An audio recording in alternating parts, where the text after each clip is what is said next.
Hello, hello. Thank you for joining Bougie Girl Cyber Happy Hour on this amazing Sunday. I hope you all are having a great day. So, we are about to go live with some singles. We're going to have a singles conversation today. So, we want to share with you all, comment in the comments, ask them questions. Make sure that you are sharing with your friends. Have start a watch party. This again is Bougie Girl Cyber Happy Hour. Our hashtag is BGCHH. So make sure that you are sharing. Make sure you are enjoying the conversation. Make sure you are making comments. So we have three incredible singles that are going to join us today. We have Ariel, Gia, and Dr. Jonathan. So let's welcome them to Bougie Girl Cyber Happy Hour.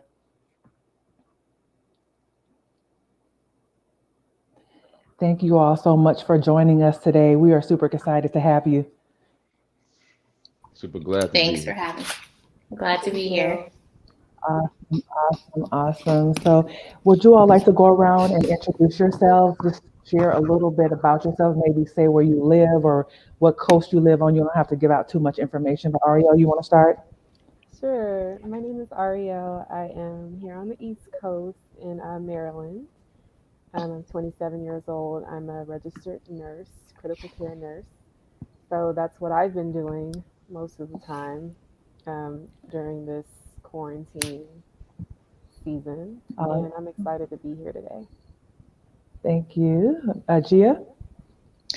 Hi, yes, my name is Gia. I live in Baltimore. I'm a mother of three, divorced, and um, trying to see, I'm a student right now. Okay, nice. Thank you for being here. And Dr. Jonathan. I wanted to hear everyone else. I couldn't hear anyone's mic, so I don't know. That might be my connection. But my name is Dr. Jonathan Fortier. I guess they call me a Renaissance man because I do a lot of things. So I'm a doctor of theology. I live in California. Uh, Deal with a lot of humanitarian things, business owner, business coach. I mean, we can kind of go down the list into health, and I do a lot of coaching on holistic life. So I guess the biggest title would be a life performance coach. Okay, awesome. Can you hear us now, Jonathan? I can hear you. Let me see somebody else say anything. Gia, can you Um, say see if we can, can hear you? can you hear me? I cannot hear Gia, What about Hmm. me? and I cannot hear Aria. Oh, goodness. I'm not sure what the issue is with that, but we're going to move forward. So hopefully the sound will improve. If not, maybe you might have to go out and come back in.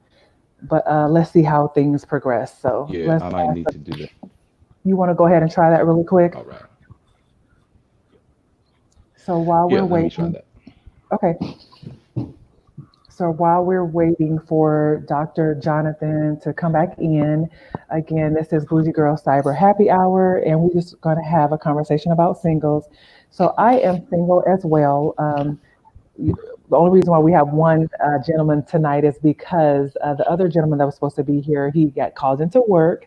So unfortunately, he wasn't able to join us, but I am single as well. I am a single mother of three. I live in Texas, and I am also divorced. So I'm looking forward to hearing what you all have to say, and I might share a little bit as well. Just see, it depends. But just really want to get different reactions and opinions from our single audience. And again, if you all have any comments or if you want to ask questions, please do so in the comment area. But I am going to get started. So hopefully Jonathan will be able to come back in. So ladies, y'all represent. So here we go. So have you ever put someone in the friend zone? So I don't know, whoever wants to go first. Have you ever like had put somebody in the friend zone? Do you know what that? You guys know what that means? Ariel, you want to start? I know what it means. Um, I think putting somebody in the friend zone is when you know a man is interested in you, but you don't want to pursue a relationship with him because he's not your type or I don't Right. think I've ever done that. You've never done that before? I no, I don't think I have, and if anyone is watching that says that I have, then I mean, I'm just not too sure about it because I like to give everyone a chance, you know. Hmm. So So if you know a guy likes you or whatever, you give him an opportunity. Do you try to get to know him, or you let him pursue you first, or? I do try to get to know him, Hmm. um, unless it's just an obvious reason why I wouldn't like him. But I Right, usually don't, judge a book by its cover. I try not to. right, Everyone has their preferences. They're entitled to what they like and what they don't like. But also, you don't know what you might like about someone when you first meet right, them. right. That's true. So that's good. You want to give somebody a chance. You don't want to always put them, brush them off because of what may look like on the outside or whatever. You want to give everybody a chance. So Gia, now that you have a better understanding of the friend zone, have you ever done that before? Somebody that likes you, but you never really accepted their advances. You just wanted to stay friends. Yeah, I now that I understand it completely, yes, that I have done that before, and a lot of the times it's because, like I said, I'm a mother of three, and so I know that I come with a lot of baggage. And so I also feel like somebody that's extremely younger than I am is not going to possibly understand the dynamics to run my household. While they could, I just possibly assumed, I guess. I'm pretty good at assuming, and I'm working on that. But I assume that they're not going to be able to understand where I'm coming from. So I have done that Right, before a couple of times. right. So, Jonathan, the question that I asked the ladies was, have they ever put somebody in the friend zone? And so, have you ever put someone in the friend zone? What is your definition of the friend zone? So basically, when you know someone likes you, you all know each other, but you know someone likes you, but you don't want to pursue that relationship. You don't want to take it any further than just being friends. So you just kept them in that zone, knowing that they have an attraction to you, but you kept it. You never tried to cross that line. Is that if as a single person or if you're in a Yes, relationship? As a as a single single person, person. Hmm. I don't I don't really have what I believe is called friend zone. Hmm. Uh, we're either friends for real or not. It's kind of not based on you either have a you have a value there. If it's friendship, that's what it is. Right, I don't really call it a zone.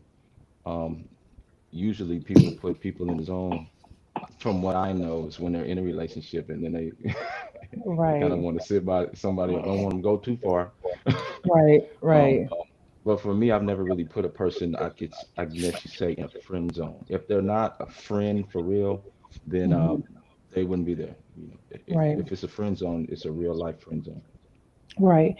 Right. So basically, you all are friends, but they like you and they want to go beyond a friendship. They want to pursue you in a relationship.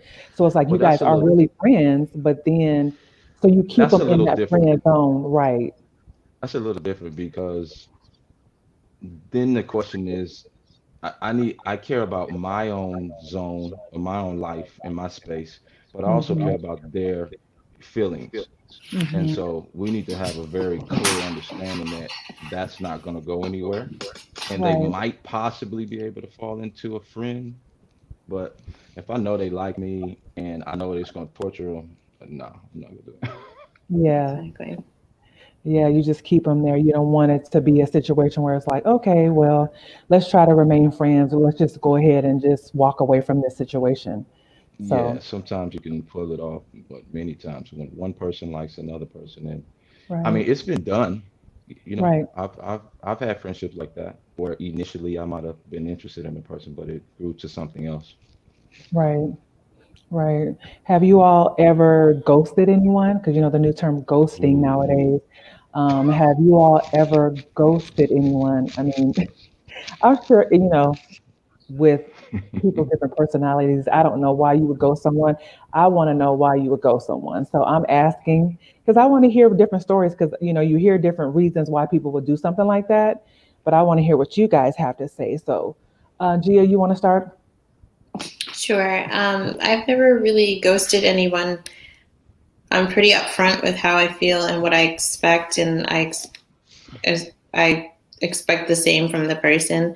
So if we're Hmm. not on the same level field, and we want Right, different things, I'm going to be pretty upfront, and I'm not just going to.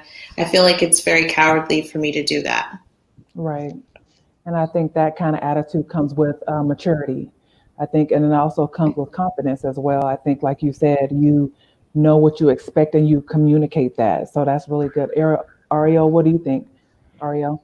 I've definitely done that before. but not but it's not in a sense where I was like getting along with someone and then we didn't necessarily see eye to eye on something. It was because they made me feel very uncomfortable, or they were pushing too hard. So that Hmm. was the only reason why I've ever done something like that. Right. And like you said, because of your, sense of feeling secure or not feeling safe, or like you said, they're doing too much. So it's Right. just like, let me just get rid of this person or step away from this person. So, Dr. Jonathan, have you ever ghosted anyone? No, I'm not a ghoster. Okay. My communication is real direct, so I've never really had to ghost anybody. I definitely know what it means to like I got to get away from this person. Right. But I truly believe that um, well, in most situations, there's ways to do that if you're a mature adult. Be direct, mean what you say, and walk with it. Right. Sometimes though, it doesn't work that way. Especially with today. Right. Sometimes y'all get stalkers and all kind of stuff, and you got the ghost city. Right. So Right. I guess it's based on the situation. I've never ghosted anyone though. No, I Right. don't do that. Okay, cool. And like you said, it's based on, your comfortability, if you're feeling safe, if you're feeling like you're being, you know, stalked or whatever, you want to get away from that person and they're not getting the hint. Maybe their communication is warped or not, clear. So you have to do what you have to do sometimes. You know, a lot of people they ghost. They think it's cute these days though. Mm, They think it's like yeah. a gift.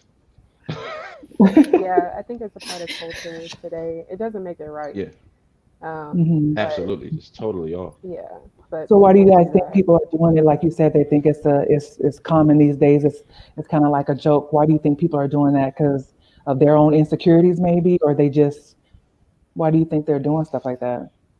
I think it's just because it's so easy to do it. Hmm. We have such instant access to, making connections with people that it doesn't really mean anything until, Right, Yeah. you've actually established something till time has passed. Because you can go on right, Tinder, you can go on Facebook dating, all of those apps in an instant and meet right, and talk to anybody at any point in time. right, So if, you feel like, okay, I'm not interested in them, you can ghost them. And for some reason, that has right, provided like a gratification for a right, lot of people. Maybe it makes them feel better about themselves that they can talk to somebody and then all of a sudden not talk to anybody. right.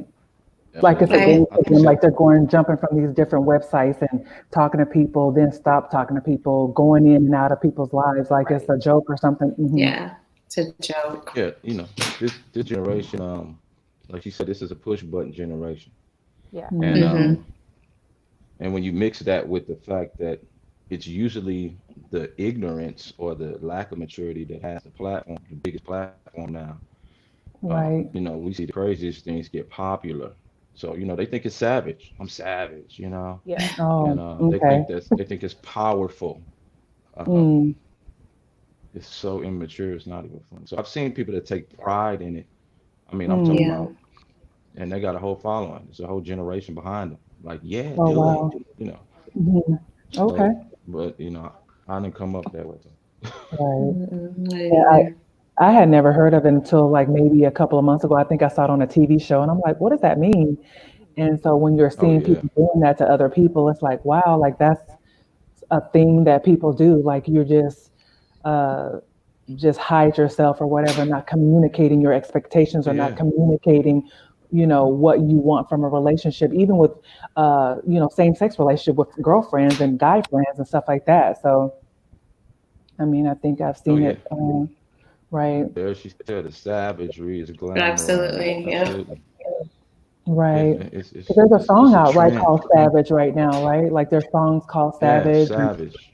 hashtag Like all Savage of or the whatever. nonsense is, Hmm. yeah, the nonsense becomes mainstream popularity, Right. and then it becomes culture. Mm, So right. Yeah. this is And a unfortunately, a generational lot of issue. the right, a lot of the young people then are like taken into it like it's okay. But I Yeah. think it's, Absolutely. and it's unfortunate sometimes. So that's when we have to have those conversations and communicate with our nieces and nephews and our children. Like, look, this is not cool. So Right. Please do. raising It's them up to be okay. better young people. It's okay if you want to be alone, Please.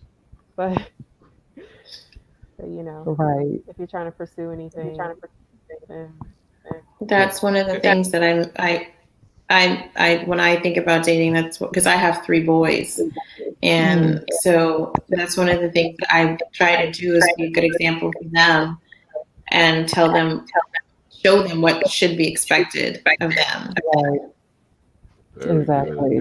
And that's Very awesome, good. to hear mom say that because, we want to still raise gentlemen out here, in these streets. We want to have gentlemen. We want to have young men that know how to open doors and treat women with respect. Absolutely. And, Yeah. my son, he tells me he opens my door when I'm around, buying flowers, being a gentleman. And a lot of times, unfortunately, from his conversation, unfortunately he wasn't able to be here tonight, but he's told me that girls don't like that. They don't No. like it when he's so Yeah.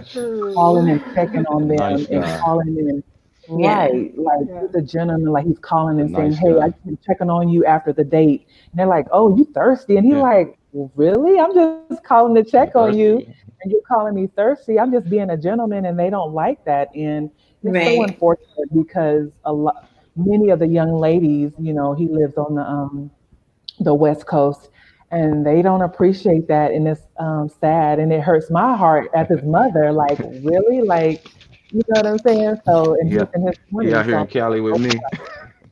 you know what? He was raised in California, but he lives in Las Vegas right now. So it's like, Okay. he's like, mom. And I'm like, oh no. So as a mother, he's 25 years old. I'm like, oh Lord, Okay. and so it impacts me, because I hear these stories and I've raised him a certain type of way. So do you all feel that same way? Or have you heard of things like this with dating and young people or no? Girls not appreciating gentlemen and stuff like that. I The I nice. have. haven't. Hmm. Let me tell you, I can preach on it. Go ahead. I, I want to let the ladies speak first if they want to speak. Go ahead. I've definitely heard of have girls my age or younger. I want to say because I Hmm. wasn't raised like that, but Right. they have like this mentality that when a guy does something nice for them, it means they're thirsty or it means that Hmm. they like the complete opposite of what it really does mean, which is very strange. Right. Because we initially grew up, being taught that okay, guys are supposed to open doors and do this and do that, and Right. maybe it's like somehow tied into this independent woman mentality as well. So maybe there's like a little mixture with that. Like I said, I personally don't believe in that mindset. Hmm. Right. I'm sorry, I And didn't I, mean to Absolutely. interrupt you. no, go ahead. Yeah, definitely. And someone said that so many people get hurt because they allow themselves to develop feelings for people who have not demonstrated character. You know what I'm saying? So, Yeah, this they just texted all the right things. It's this like so true. right. When people put their profiles out and they have like they list Hmm. everything and they go on and on and on about what they have and who they are. Right. I'm like, that stuff doesn't mean anything. You know, Right. until you, like she said, you have to show who you are through your character. And that means Exactly. everything more than just texting the right words because you can say anything you want. You know, Exactly. you can say whatever you want to get what you want. you know. That's facts, right? I mean, it happens so much, and I think that goes across the line because even with my generation, I'm in my 40s. Even the older men, they do the same thing. You pretend and you try to be this person to impress me. I'm not impressed by that. I'm not impressed by all these words that you're telling me. Oh, I got whoop whoop Yeah. whoop. I'm not impressed by that. It's like you need to show and prove. You need to actions speak louder than words is what the old saying Oh says, yeah. right? So I need to see before, don't talk Mhm. yourself up and pump yourself up because I'm gonna bust your bubble. So because you're not gonna be telling the truth. You can only pretend for so long, right? It's gonna eventually be Oh yeah. exposed. So that's unfortunate. If Dr. they Jonathan, you want to add to this conversation? Um, I have a model that I don't do anything that I'm not going to do in 20, 30 years. If it's not what I do, period, then I'm not going to do it at all. And then that, so it's in a lot of times people they try to change who they are, like you're saying, and what they Hmm. do, especially in beginning of dating phases, because they're trying Right, to snag somebody. They're trying to right, Mm. snag a so they listening not to really get to know the person, but they're listening to get to know you enough to know what you want, oh yeah. to give you a version of that. And then later right, on, that he don't do what he used to do, right? You see? That is But I so also good. think, right? And so no one could ever say that about me. They like Jay is from day one all the way till it doesn't change. So if I'm kind-hearted, I mhm, do kind-hearted things. I was raised a Mm. certain type of way as well. I'm in my 40s. So the next point I want to make is this is generational too, though, because different generations kind of have different wants and needs. So this young Yes. generation that we see out here on the scene, they a lot more savage because they haven't gotten to the phases of life that where they really need to tap into really being about something to value. A lot of people at a younger ages don't value the real stuff. Not saying everybody, but a lot don't. And that's the 20-year-old, the 18 to the 25-year-old is on a different wavelength than the 25-year-old to the 35-year-old. She's thinking, okay, what's going on in life, etc. And you right, get above that, it's a whole nother want and need spectrum. And so I right. think that especially with this social media world, everybody's jumbled into each other. So now you got Mhm, 40-year-olds acting like 20-year-olds. I mean, it's kind of crazy. right. Yeah, it's interesting out here. Like you said, the jumbling of the people, the generations mixing more often than not, especially on the dating scene. Younger men going after the older women, maybe looking for a sugar mama or something like that. When it was just more of, Yeah, and the so value and system is totally different. then the women actually, and the unfortunate part about it is the women are succumbing to this. Some of them, not every woman, are succumbing to this desire. Like, oh well, if he want me, even though that's not your level, you don't really want that, but you're gonna take it anyway because you figure that's all you're gonna get. Instead of saying I'm okay with being alone or I'm okay with being who I am, but I'm gonna just Understood. settle for, just to say I have a warm body in my bed or to say that I have whatever, whatever, instead of saying, being a woman, being elegant, being, just true to you, but you're just kind of settling, I guess. Anyone else has anything they want to say about that? I can go on about that part, but okay. I have to agree with that as well because there's a lot of times where um, there's been a lot of I've been approached by younger gentlemen, and Right. the value system that they have and I have are two opposites. Um, and knowing myself, I do have some very codependent tendencies. Hmm. So I have to check myself before I even begin to engage in those things because it is easy to, like I said, I'm divorced. I was married for 9 years and with the person for almost 15 years. So this is a new start. And so Right. it's really Yeah. it's scary and you're Hmm. not sure. And like was said before, there's some times where they say the right things and it sounds right, but then you Right. realize that that's not exactly what you signed up for. And so it's Exactly. scary. Yes, I mean, I was married for a long time as well. When I divorced, I didn't date for a long time, and then when I finally dated someone again, like you said, I didn't bring anyone around my children. They didn't know anything, and then when I finally decided to bring this man around, he was just, it was such a disappointment. It was unfortunate. That was my experience. And I was like, okay, because, so you date this person for so many, for a while and say, okay, well, he was older than me. So it's like, okay, I was hoping he had it together, but it's different nowadays. Even like I said, the older men are just pretending, having this imposter mentality. You're saying these things you think that I want to hear because you know me, like, oh, I know she likes to pray. So I'm going to call her and say, let's pray. Oh, I know she likes to go to church. And I'm going to say, let's go to church. That's I mean, savage. right, and I'm That's just savage like, right there. right, Let's pray. it's like, really? And then here, the real you actually comes out because then when it goes down, you got anger issues. And I'm like, so you start noticing the red flags.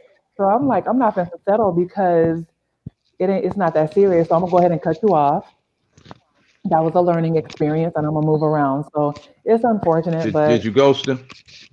I didn't ghost him. He tried to ghost me, and I was like, I'm back. "Really? You too old for ghosting?" Like, no, okay, but Wow, he seriously, tried yeah. it. I mean, but then when I did find out, talk to him, it says older men have game. They haven't. Right. I mean, it says older men have game you haven't seen yet. Exactly, and I think they're trying. I don't know what they're doing out here. They're doing a Who lot of playing weird things. games though? They It's are so really playing pathetic. games. The older ones and the Who young. So play I tell games? it's a game. And I even tell my son, like, this is what happened. So I was like, I don't want you to be like this person, trying to help him, like, don't do that. Don't be like him. So, I mean, it was an Yeah, unfortunate situation, but it is what it is. absolutely. So, do you all feel like you can have opposite sex friends and have a healthy relationship? Like you have like your best friend might be a man, like ladies, your best friend is a man, but now you're in a relationship. Do you, or, Dr. Jonathan, you have a best friend that's a female. Now you're in a relationship. Do you feel like that can work? Like, I mean, seriously, like, do you really feel that that can be something that can happen? I know you may want it to happen, but can it happen? Anybody can Ladies start. go first. I'll go. I'll go. Okay. So because of maturity, now I can understand things differently. Before, when I was younger, I didn't believe that that was possible, and that's Mhm. because of the background that I came from. Um, but I know now that it is possible to have a relationship with the opposite sex that is healthy, and it's not always about attraction. It's about a relationship, building a relationship off of friendship. Because I have a couple of them, but previously, probably around 20 and earlier, that wasn't possible for me. Right. Right. Ariel, what do you think? Um, it's funny because I had an issue with this in a relationship before. And Mhm. I mean, I think that men and women can be platonic, definitely. I think that Mhm. it depends on the situation in which the friendship happens and all of that. Mhm. I think that the most important thing when you're in a relationship um, with someone else and then they have, a friend that is of the opposite sex is that you just have clear established boundaries. And, Mhm. sometimes those boundaries can be uncomfortable for that person because they're so used to that other person being their person. So it can like mimic um, a relationship in itself, you know. Mhm. So That's Right. different. True. yeah, like I really did have something. It was bad. I mean, Oh, the guy I dated before, he claimed that, she was his best friend, but he would like always hide when he was texting her. And I'm like, really? no. Really? But it turns out that he really was like seeing, I don't know if how actively he was seeing her, but it was Mhm. behind my back. It was wrong. It was Oh, terrible. wow. And it didn't change my view on, if oh, men and women can never just be friends. It did not change my Right. view on that. Right. It just made me realize that some men are very immature when it comes to boundaries. And that's just, I'm Right. sorry, Dr. J, but some men they Oh, it's don't, true. they don't get it, you know. Right. Like you have to be able No, to yeah, set boundaries with that person. Right. absolutely. Dr. That's Jonathan, a did you that's a want to add to best that? friend. Mm-hmm. Yeah. Well, repeat the question one more time. The question was, do you feel like for example, yourself, if you have a best friend that's a female, do you feel like that's possible to maintain a healthy relationship with your significant other if you have a best friend of the opposite sex or a close friend of the opposite sex? Yeah, Ariel said it the best. She said some good, great. Both of y'all said some wonderful stuff. It's the word. It's boundaries. Um, Mm-hmm. I've seen, I've seen, I've seen individuals fight for their Thank you. friends because they did not understand those boundary lines in terms Right. of who's the priority person here. So when you get into a relationship and you're building that best friend essence, even though you have best friends over here, first thing is your best friend should already know, bounce, Right. you get your space right. Right. That should already be instinctual. And a person that doesn't really know how to do that, you kind of got to kind of question motive. But do Mm-hmm. I believe it's possible? Absolutely. I have best friends that are of the opposite sex, but they are truly best friends. They understand boundary lines. If Right. they're in relationships, then our boundary lines change. If I'm in a relationship, our boundary lines change, Right. especially if they don't know the other individual. Right. So, yeah, it's all about boundary lines at the end of the day Right. and communication. Right. Because too many times we have people in relationships with friendships and they're not really, because people are always trying to war for what they think they own from the other person. People are Right. not really coming to the table and saying, "Hey, this is my world. Mm-hmm. This is how we move in it, and Right. you need to meet some of my world." It's things of this nature. So I believe it's Right. possible. Absolutely, I believe it's possible if boundary lines are respected. Right. And I think those are great points. And, communication is so important in any relationship. And like you said, boundaries. So I think those are two key things, boundaries and communication. We have to set clear boundaries, and we also should be able to communicate as grown-ups, as adults, and be able to express Absolutely. our wants and the things we don't want, and be able to expect that maturity from the other person, our best friend, or that means we need to start questioning, is that really our best friend if they can't respect our boundaries and our desires? And it says boundaries must be set for on the onset, and that's correct. Boundaries and communication are so important. And so if you're just now joining us, you are live on Bougie Girl Cyber Happy Hour. We're having a conversation with our singles. We're just having a candid conversation about different things that they are experiencing. So please share hashtag BGCHH, share and like our page, follow us. And so we are so excited to have you here. So, have you all found that during this quarantine, since we haven't been able to go out on dates or anything like that, or just get out and just hang out with our friends or just the opposite sex, have you found that your exes have been creeping in your DMs and messaging you and trying to get back with you, or just trying to see what you are about? What's going on in the DMs now? So let's talk Oh about that man. for a few minutes. So, Gia, you want to talk about it? You want to go first? Yeah, Let me Gia unmute be in you. her DM lit up. She know it's lit. Right. What's going on in the DMs? She in there right now. no, no, no, no.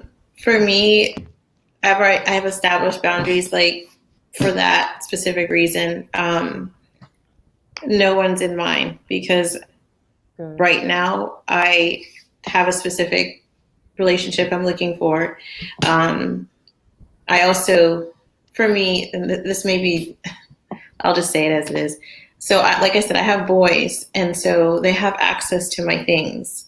Mm-hmm. And so I'm not going to have a message pop up or things like that, and my children have Right. access to my thing. That would be Right. extremely Like mom, what is embarrassing. this? Right. That'd be Exactly, bad. exactly. Yes. So I always put that up front as like if Mm, and like I said, dating right now for me is really new.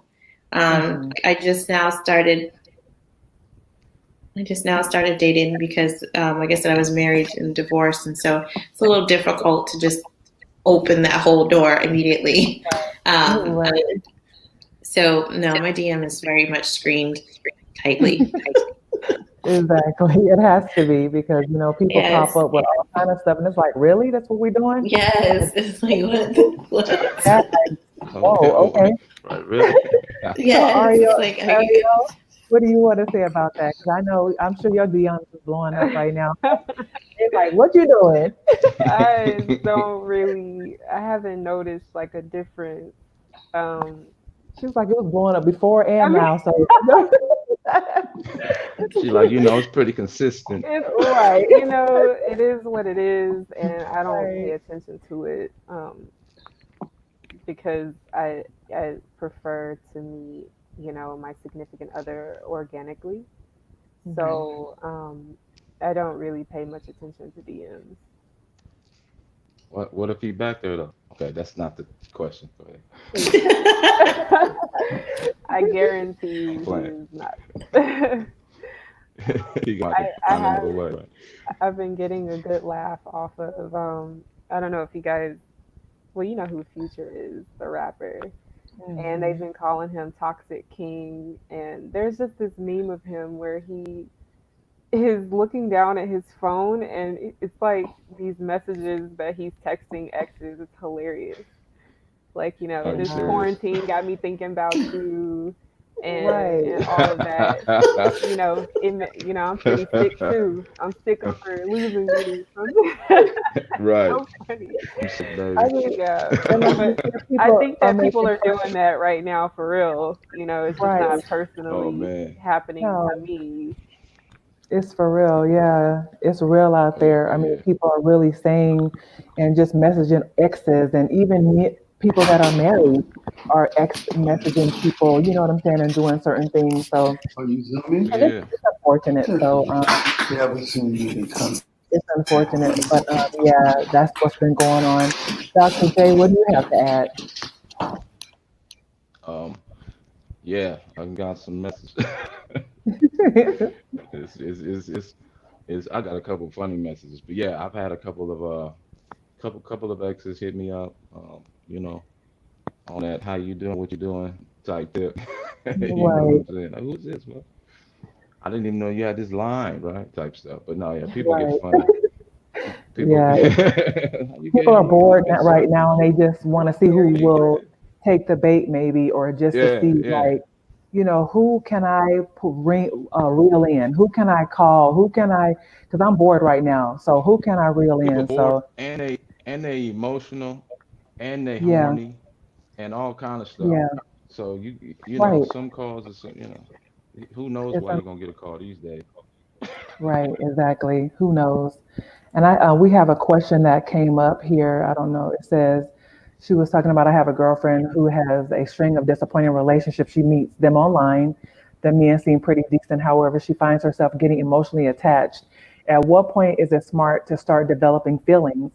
Any advice on how to take steps in trying to break the cycle? Any questions she should ask herself? I mean, for me, I would just say for this particular person, I believe that, it's a part, I think this is a great time to do some soul searching, to do a personal inventory, some detoxing, and just saying, why do I keep going back? What is going on within me where I feel like I need to continue to accept this or continue to feel like this is okay, becoming so quick to emotionally attach to someone. I think a lot of times, there's an emptiness inside of us that we think this person's going to feel. And unfortunately, someone can't do that. We can't give them that big responsibility to feel a void in us that only, for me as a woman of God, only God can feel. In my, that's my stance on it. So as far as that, I think a lot of times when people are so quick to emotionally attach to someone, you know, um, it is because there's an emptiness in them that they're trying to fulfill. So I think this is a great opportunity for us to just really sit back and reevaluate, to do some soul searching and saying what's going on within me, and just start the healing process. I mean, that's what I would say for that particular comment. Does anyone have anything that they want to share to help? Any advice? Um, can we read it again? I'm sorry. No problem. Oh, great. So basically, she was saying the men seem pretty decent. However, she finds herself getting emotionally attached. I guess she's has a string of disappointing relationships. At one point, is it smart to start developing feelings? So I guess what part in the relationship or any advice on how to take steps in trying to break the cycle of becoming so I guess emotionally attached so quickly? Yeah, Question that she I should ask. it's it's I'm not putting her. I'm not saying anything bad about her friend. I just find it a little strange that she says at what point is it smart to develop feelings, because I don't think that one day you just turn on Yes. feelings and turn off feelings. Mm-hmm. Right. So I think that she needs to go back through all of the relationships and dating that she's been through and notice the patterns. Like, what are these men saying that are, what are they doing that are Like a causing you trigger. to, yeah, like, what are Mm-hmm. these triggers? Because Mm-hmm. honestly, anybody can trigger, whatever it is that is inside of you. So, like you said, it takes being alone, and it takes, soul searching, journaling, Mm-hmm. really just being alone and being content with being alone. And Right. you're not very content for, I would hate to say it, but for a long time, because it takes Yeah. time to find Right. out who you are, Right. Yeah. and how you need to be loved. It takes a Right. very long time to Right. I'd develop like that. to piggy. I'd like to piggyback off of Ariel. Hmm. Is there's a time, and I don't know if it's for men, but for women or for me, I was putting a timeline on where I needed to be. Right. I was supposed to be married. I had this in mind and this in mind. And once you start putting that down and you learn to be content, exactly like you said, it takes a long time because it's almost like that idea of being with someone is engraved in you as a child, especially as a woman. You grow up, you get married, this is how it's supposed to be. And when that Right. doesn't happen, a lot of us don't sit, I call it a timeout. A lot of us don't sit in the timeout and get to know who we are. And we jump Right. into the next relationship and Right. we bring everything else from the past relationship along with us, along with our traumas from childhood Mhm. and everything Right. else. And so we easily attach to something that feels good because Mm-hmm. then I don't have to like think about those things I need to work through. And of Right. course, the relationship is going to end up being a disaster. Right.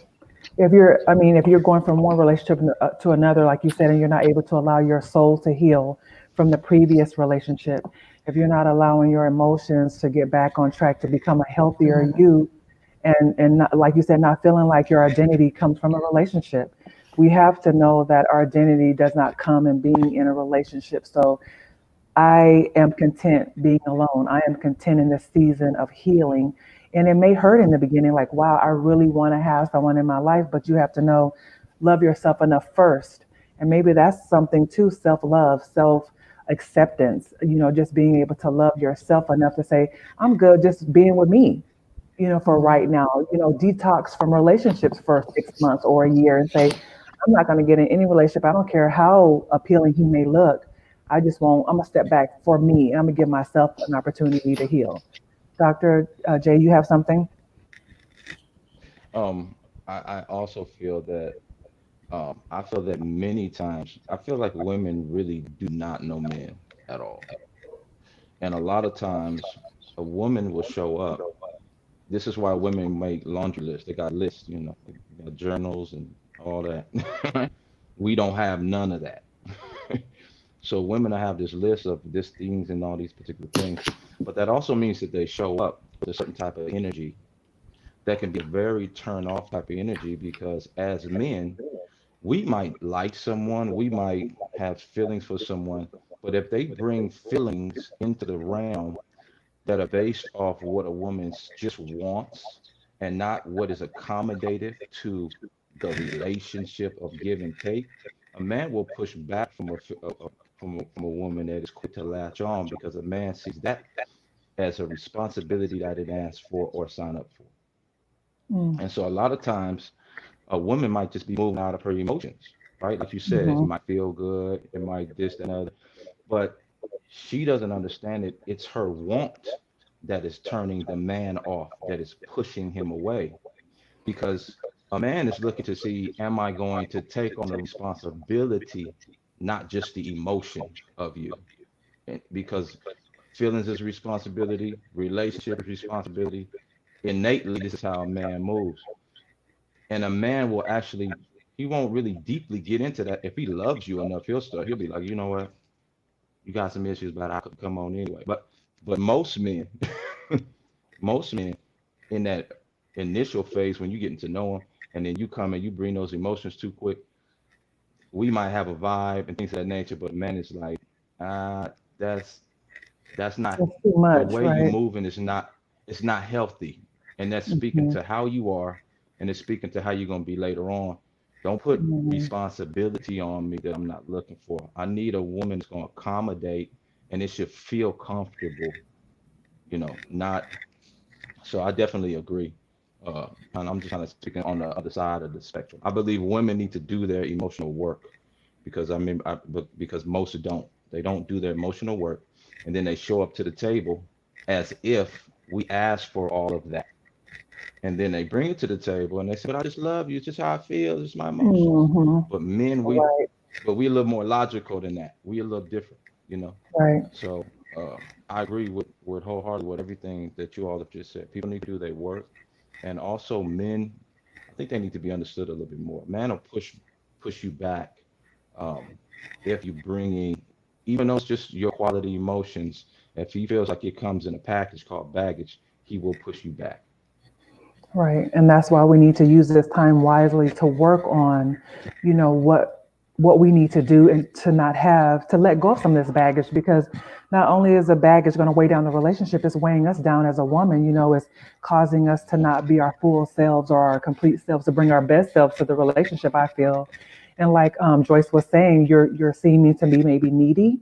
And at that time, that's not something, a responsibility that a man wants to take on. So I think that's real good what you all are saying.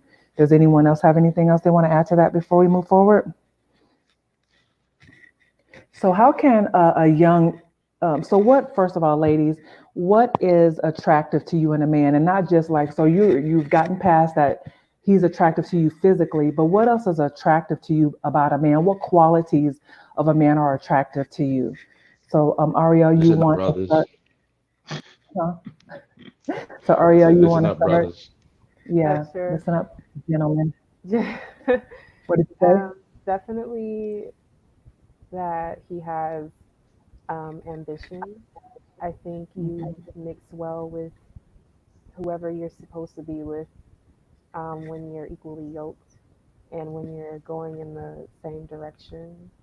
Um, and there's a lot of things that I still want to do, in my life, and that's drive. So it's attractive when a man has drive, and when Right. he's also passionate about what he does currently, even Hmm. if it's not like his dream job.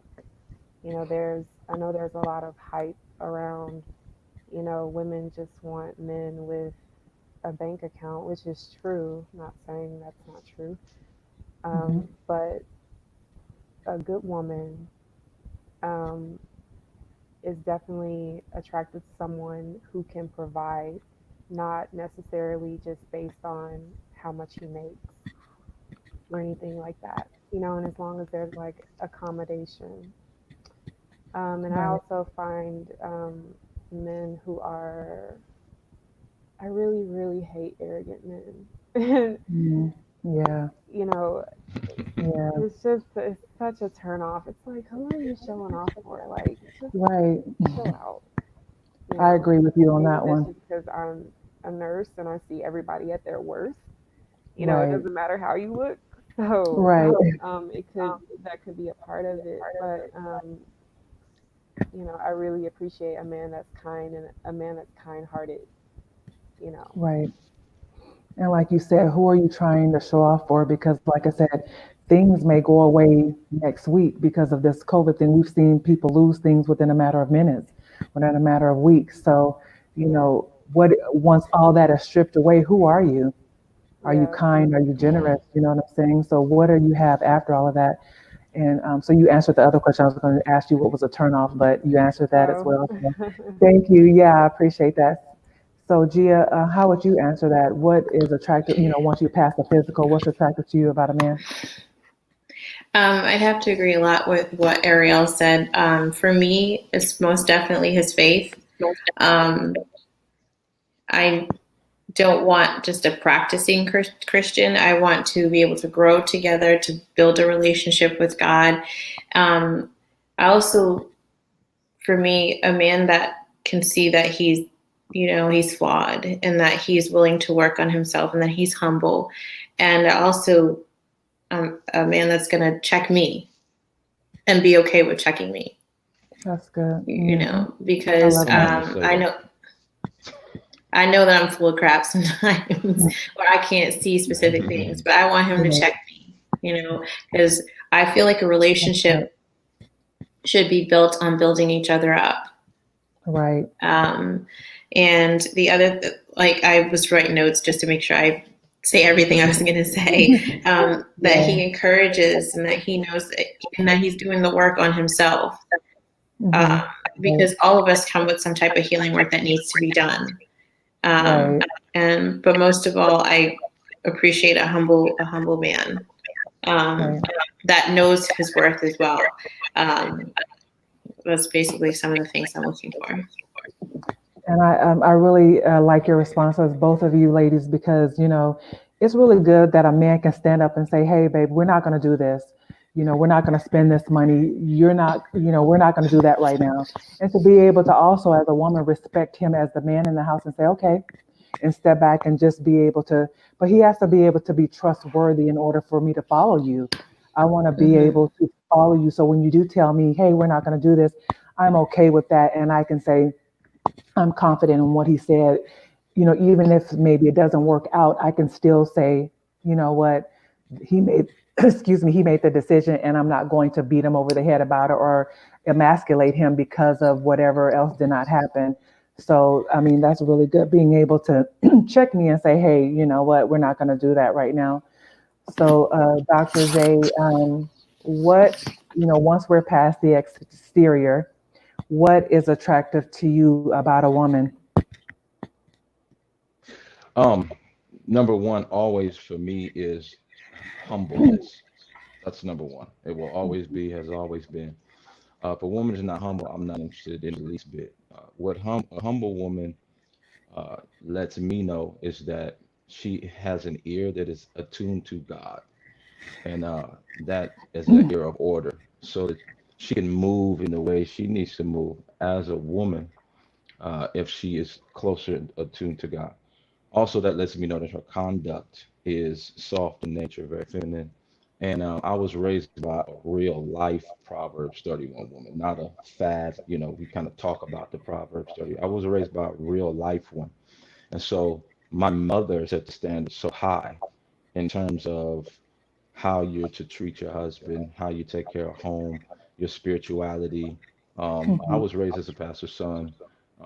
So I was taught a lot of things early. We did a lot of outreach ministry. Like my father had me in crack houses when I was like 4. You know what I'm saying?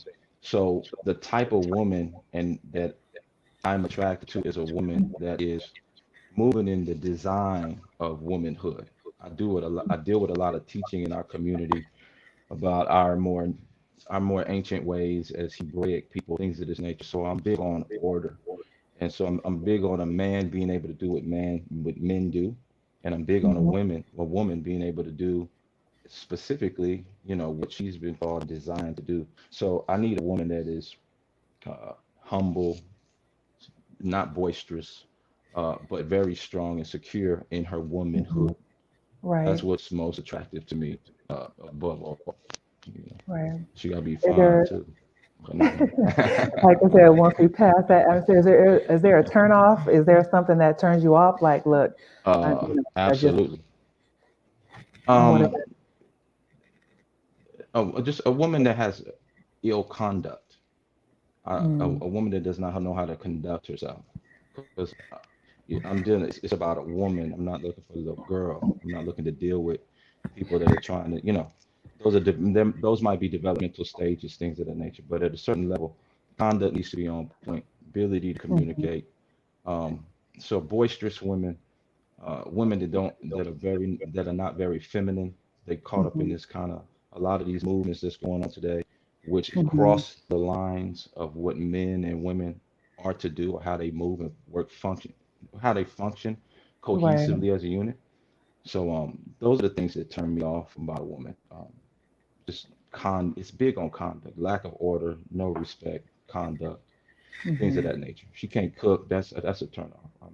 Mm. You got to cook. Okay. Okay. Womanhood. These are womanhood. We don't talk about these things. These are womanhood items that usually come up in any tribal culture that's already set. Same with men. You know, and we are in this day and age. We don't really have it like it needs to be. So everybody's kind of sitting at the table Right. fighting with each other. Versus moving in cohesiveness. So yeah. Right. Right. Okay. Well, thank you for sharing that. So my next question to you all is, have you ever dated? I don't know what you all, or if you're celibate, or if you're, however, what's going on. But have you ever tried to date someone and you're celibate, or do you think that's possible to date? I know because you're all are dating. So do you feel like that's the conversation that you tell someone up front, like, hey, I'm celibate right now? And if you have been in that situation, what happened? Has anyone ever experienced that, or saying, what, I'm celibate right now. I'm not, and what was the response from the other person?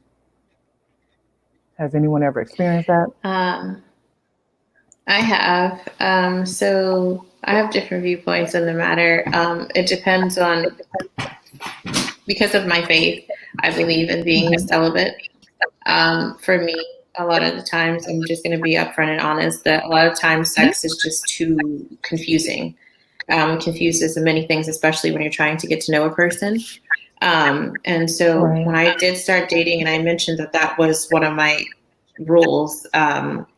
First of all, the person tried to make me change my mind, which was very unattractive and um, Right. insulting to me. And then later on, he turned around and told me in the same conversation that he could not date me because of that expectation that I had. And I'm okay with that. I really Hmm. am. If Right. that's what you expect for yourself, I have the right to express what I expect for myself, and so do you. So that's kind of how I feel about it. Right. Awesome. And before we go on, I just want to tell everybody thank you for your comments. Thank you for sharing. Thank you for being on our platform today. If you have any questions for our panel, please write them in the comments. Again, this is Bougie Girl Cyber Happy Hour, and we're so grateful to have you here today. So, Ariel, would you like to share if you've had that experience before, or and what happened? Yeah, I'm currently not celibate now, but I did practice celibacy for about a year, and it was centered around just Hmm. trying to learn everything about myself, and that was the main reason for me practicing that, and it does help because when like Gia said, when you introduce sex, it's very confusing. And it's Hmm. really just because of all the emotions that it comes with. Like a lot of people think that it's not, there's no emotional attachment. It is, Hmm. you know, It is, yeah. and not in like in I love you sense, but in a sense where it creates like all of this um, confusion in your head about which direction you should go with someone. So Right. I think it has a lot to do with that. But when you don't have those distractions, you're able to like really, really focus on, okay, what are some things about me that are not great? And yes, I do have things about me that are not great, but that I Right. learned that from, during that period where I was Right. celibate and not giving my attention to anything other than myself. Right. And just stepping away from that, like you said, not becoming emotionally tied to that person, and seeing what I need to work on and to improve myself. So we all have things that we can work on. So that's awesome. Thank you for sharing. Dr. J, what do you have to say about that? I definitely feel like that's something that, especially in this day and age, is not explored enough. Especially Hmm. when dealing in the dating phases, things of this nature. people are letting people way too close too fast. Um, and so I've been on both ends of the spectrum. I've actually Mhm. been in relationships where we, at first we weren't, celibate, and then we said, you know what, let's go ahead and implement it so that we can get some better structure involved here. Let's get more spiritual structure involved, things of this nature, less Mhm. flesh orientation. Right. So I feel like it's something that people move into because that's a form of intimacy, the deepest form of intimacy that you're gonna find in with another person. Um, Right. and that's something that you shouldn't be so quick to in the name of lust because it's really just lust half the time. Um, Right. People that can practice celibacy, I'm not telling a person whether it's right or wrong. A person that can practice celibacy, two people that can do that can definitely move on a higher level on a relationship level because they're Right. not focal pointed on the sexual side of it. So Right. it's a very responsible thing. I'm not a virgin, so I've been on both ends of the spectrum. It can definitely work. Right. And like you said, it all comes with maturity, and if both people can do it, it just takes your relationship on a deeper level as far as just getting to know that person and understanding, what they want out of the Absolutely. relationship and just being able to build together, build that relationship together. So that's awesome that, if you're able to do that, I mean, that's a great thing. My next We question need is, a whole generation.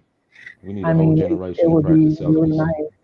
But I think that, the unfortunate part that for me, when I look at that, that statement, it would be really nice, if we can get a group of kids, of young people, a generation, like you said, to say, I'm not going to do that. Just like you said, people following along and doing Savage or they're doing TikTok. Can we get a group of people that's saying, okay, Oh I'm not yeah, going to have sex?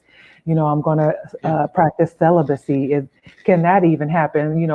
Where's that movement? So, it's a possibility. Let's pray it happens. It But needs. Yeah, yeah, yeah, absolutely. It's something that needs to happen in the home. That starts with your home training. but So then that's something too, that we need to get back. I agree. And, you know, hopefully it can happen. But, a lot of times with our households being ran by, many times, unfortunately, with single moms and stuff like that. And again, how we talked about earlier in the conversation, you just wanting somebody in your bed, or you're introducing all these people to your children, or you're having all these people around. What kind of example is mom setting? What kind of example is grandma setting? What type of example are we setting with our family members where we're just going in and out of these relationships? So we're Absolutely. not showing that to the younger generation. Many people, I'm not saying everybody, many people aren't doing that. So it's like, it does start in the home, but there's very few people doing that. And there's some young people out there that are celibate, that are virgins, and that's great. But unfortunately, it's only a handful. Probably it's not as many as those that are not. So Absolutely. with the social media and the exposure to all these different things. So we're going to start wrapping it up. But I have a question. I know with the climate of the world that we're living in right now, with everything that's going on, do you all still feel comfortable, or do you okay with interracial dating? How do you all feel about that? Because with the climate of the world we're living in and everything that's going on, I mean, I've never dated outside of my race, so I can't speak to that. I've thought about it, but I never really felt like that's something I really desired to do. I mean, that's just a personal opinion. So that's just me. I ride or die for our Black King. So that's just me. That's my personal preference. So, how do you all feel about interracial dating? So, Gia, I'll start with you. Okay. So I will disclose my children are mixed. Hmm. So my first marriage, I was married to a white gentleman. Hmm. But going forward and understanding the things that I understand about my culture now, I believe that I'm open to dating men out of my race this time around. Hmm. I feel much more comfortable with myself and my own my heritage.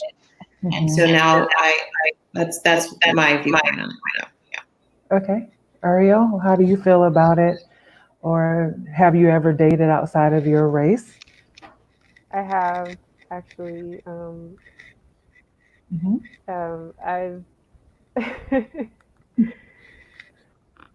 I let's just say yes. I think that we shouldn't limit ourselves to thinking that we have just one person that is meant for us that's only within our race, because that's totally not true. There's like 8 billion people here Hmm. in the world, and Yeah. someone in the world could have a story that is meant to align with yours, Right. anywhere.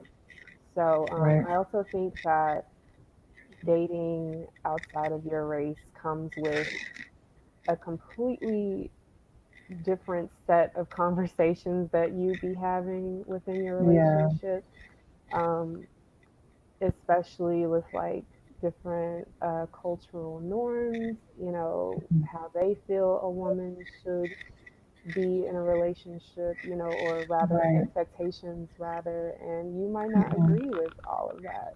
Right. Should that limit you to experiencing that? No. Right. There are, great men, attractive men all over the world, Right. that are someone is meant for you. They don't have to be black. I Right. think actually people that kind of are that confine themselves to that way of thinking end up being disappointed like each time, in their failed relationships. Right. So I just say don't limit yourself, and um, have fun learning about different cultures. It's very fun. Right. I've Okay. dated people from the Middle East. My longest relationship was with someone that was from India. So, I mean, as a result of that, I know how to cook all of these different foods. Yeah. It's which is, That's it awesome. ended up being a benefit. So, Yeah. Of course. and it just gives you an overall different perspective Right. of life in general, I think, and Hmm. relationships in general. And, Right. people in different cultures have the same issues that we can have here, right here within the Black community. So, I definitely think it's worth exploring. I,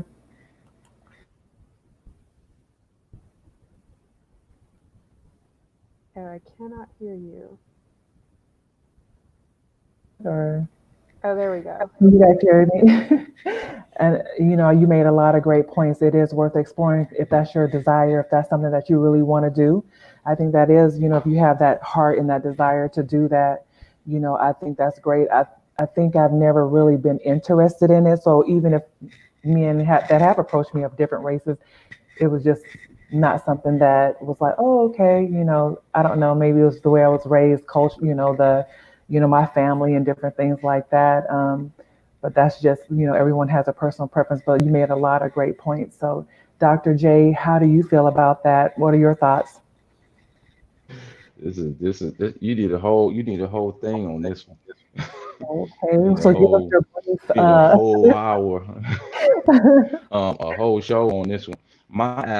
We I come might. from a different perspective. Hmm. Yeah, we need to. I come from a different perspective because I'm dealing with it from not just a relation. Well, I'm dealing with it from a cultural perspective, and I'm not dealing with it from a cultural perspective of a man that call himself just a black man. Many people never get down to who people actually are. And so all throughout history, different tribes know who they are, and you function within, in and out of other tribes. Here in the Americas, because we have such a, mixing pot here, we think that this is normal. You go to China, you get Chinese. You go to Japan, you get Japanese. You see what I'm saying? The world is separated into tribes. The reason why we don't have this tribal mentality is because we've been spread all over the world.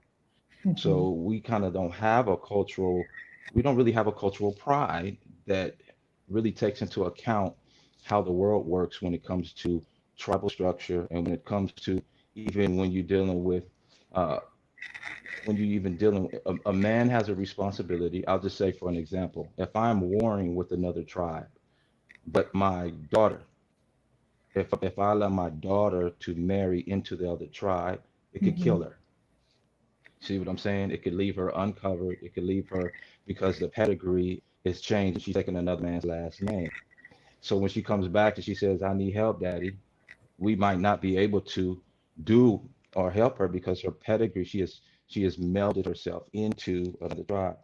So we, as fathers, we used to be much more responsible with our wives and with our daughters and with our understanding of who we are as a people.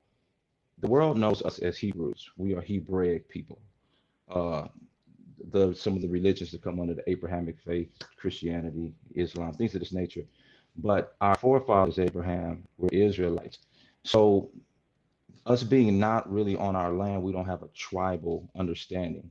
I I don't there's not a problem with interracial dating or relationships. I don't have a problem with it, but I'm not pro it. If that makes sense. I don't have a problem with it, but I'm not pro it because especially in this day and age, so many of our people don't have an understanding of who they're marrying into. When you marry into a family, you marry into a bloodline. If you're a woman, the pedigree and the name of the child changes to that of the bloodline that you are now in. As a man, it's different. If I were to have an interracial wife, she takes my name, the kids have my pedigree as a dominant gene, and those are Hebraic children protected by the tribe. So I'm fine with interracial, but I pay attention to who I might be dealing with. I'm not just saying, oh, well, you white or you black or you Asian or you beige, and so we all good. No, you have a family that you're coming from. You have a history that you're coming from. Right. In this day and age, we have a generation that really doesn't know. They can't even respect their forefathers because they have no idea where they come from, Right. and that's why Right. they're so open to just easing over here and easing over there because the systems aren't in place to really protect. So I'm fine with interracial relationships, especially Mhm. based on culture and based on location. But Mhm. I believe that our people as a whole need to know who Right. and what people that you might be bearing into. So it's about But education and it's about learning. I'm here all night long. No, I, I'm here all night long. My sisters has been under oppression, and so as the men of our nation, then yeah, we here Mhm. Well, it's about education and absolutely. it's about wanting to learn more about, cultural things. So I do understand your perspective and I appreciate everybody's different viewpoints. So, and that's what this is about, right? Absolutely. Just understanding and learning about everybody's viewpoint. So our last question for this hour, because we've gone over an hour, but this has been really good conversation. So if you're This just is now good. joining us, we're talking about relationships on Bougie Girl Cyber Happy Hour. Our last question is, have you ever dated a narcissist? So a narcissist, I don't know if you all know the definition of that.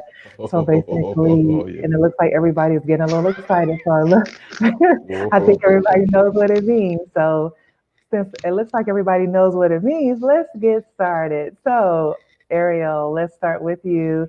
Have you ever dated a narcissist and how did that go? We also need another section to, Another hour on yeah, this. another Yes. hour just for this topic. Um, Wow.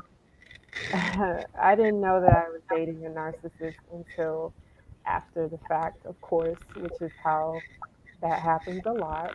And a lot of Right. people don't realize that, or when I was researching that during that time, a lot of Hmm. people stay in relationships for years Right. under that narcissistic behavior.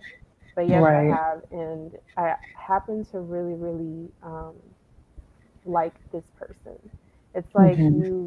um, fall, you kind of fall in love with them, Hmm. and Hmm. these Right. behaviors start coming out one by one, and Wow. you don't really know how to take it. And I think, Hmm. that's okay as long as you recognize that Right. that's not healthy and that you can't be in that. But it's definitely an awful experience, or at least it was for me, because it, those types of people kind of make you feel like that everything is your fault. And they, I'm not saying that I'm perfect, like, no, not at all, but they're not willing to even look at their own flaws or acknowledge the things that they've done wrong. I mean, it like kills them to do it, just like, you know, narcissists. The the is it a Greek mythology? Whoever it's based around, it's like it killed him, um, just to admit that okay, he's not as beautiful as he thinks he is. I mean, we really do need another hour for this because it's so many Right. different aspects in a narcissistic personality that a lot of people don't even realize that they get into. Right. And Yeah. you know what? You guys are making some good points. So we probably will have another hour on this topic because it seems like this is something that really sparked something in you all as I asked the question. And I think a lot of times we're in these relationships and we don't realize this is the type of person we're dating or married to or have children with Right. until it's like it goes down and it's like, wow, I was married to a narcissist, controlling and possessive and just very arrogant, and these type of people. So it's like, wow. And, this could be another conversation we can have going forward. So, I mean, it's really an interesting dynamic just to live with these people, to grow with these people, and you're not realizing what's really going on until, it starts getting really bad. So, and like you said, a lot of people are in relationships for years with people that are with narcissists, right? Right. So, Gia, what would you like to add to this conversation?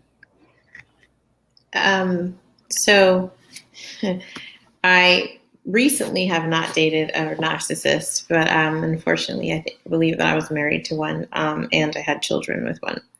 And so that was very difficult because I allowed whatever was said to me to take to I allowed myself to believe I was the things that that person told me I was. And you also learn though, for me, I also learned through those relationships though that you have to take a lot more responsibility than blaming the other person, because at the end of the day, you stayed, and so there's something inside of you that needed something from them or that believed that you needed something from that type of relationship. And I think once you explore those things, then you begin to heal yourself and you either walk away or do what you need to do to get better. But recently, no.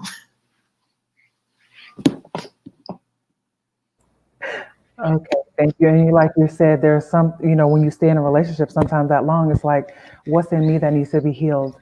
That I was able to accept this behavior or just think of this behavior as normal. You know what I'm saying? Yeah. And just we go along for, like you said, years.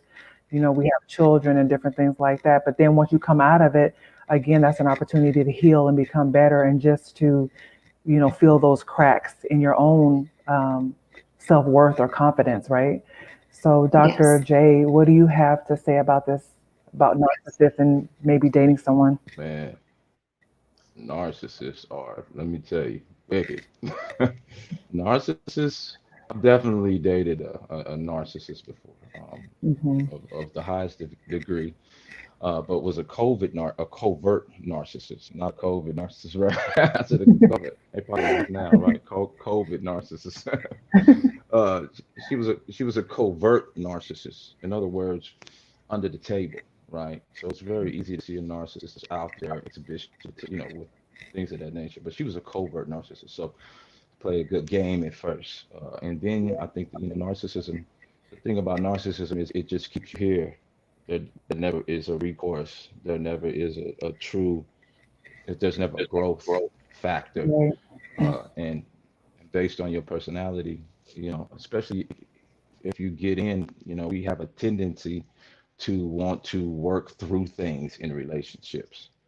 Um, and so that keeps us around for a long time. And then, narcissists, they take you through phases and stages. So one minute you think you're getting somewhere, and the next minute it's like, I went backwards. Like I thought you're right. I mean, you find out that it's so beyond. By this time, 2, 3 years has passed.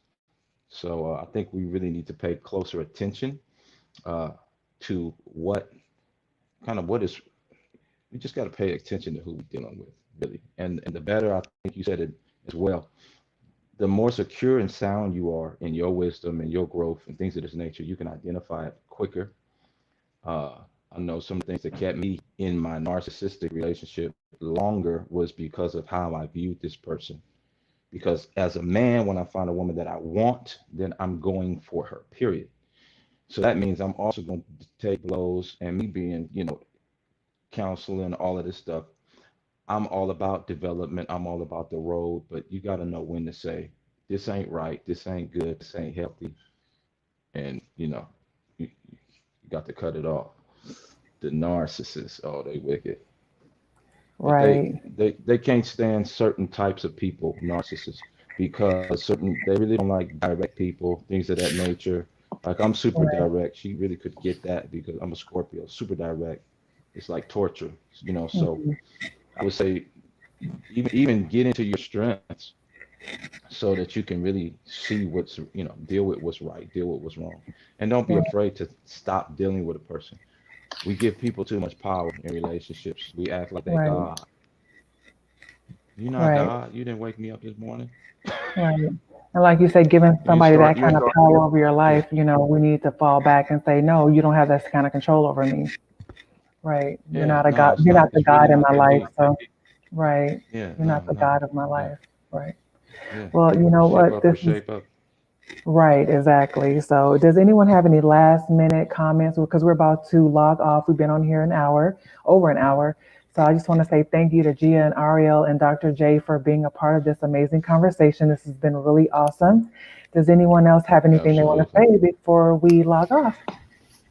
Just thank you for having me. Thank you. Thank you. Appreciate you. Thank you, Ariel. Did you have Absolutely. any Thank you very last much minute for having me comments? on. Let's do more of these. Yes, we will. Thank you, Dr. J. So thank you everyone who has logged in and tuned in. When you watch the replay, please share it. If you didn't know anyone who has that's single that may need this information, please share it and have comments. And if you have any topics that you would like for us to discuss in the future, let us know. But I think one thing we probably will talk about later on is being in a narcissistic relationship. That sounds like something people want Ooh, to talk let's bring some about. narcissists on. Yes. I'm writing Let's notes Yes. bring for them that on. one. I'm No. ready. Right, and I know someone who has great knowledge on this topic, so I might have to have him on with a few of you all if you want to talk about it. So we have to do this. So thank you so much Absolutely. again, everyone. Have a great rest of your Sunday. Be blessed. Thank you for joining You Bougie too. Girls Happy Thank Hour. Take you. care. Bye, Bye everyone. bye.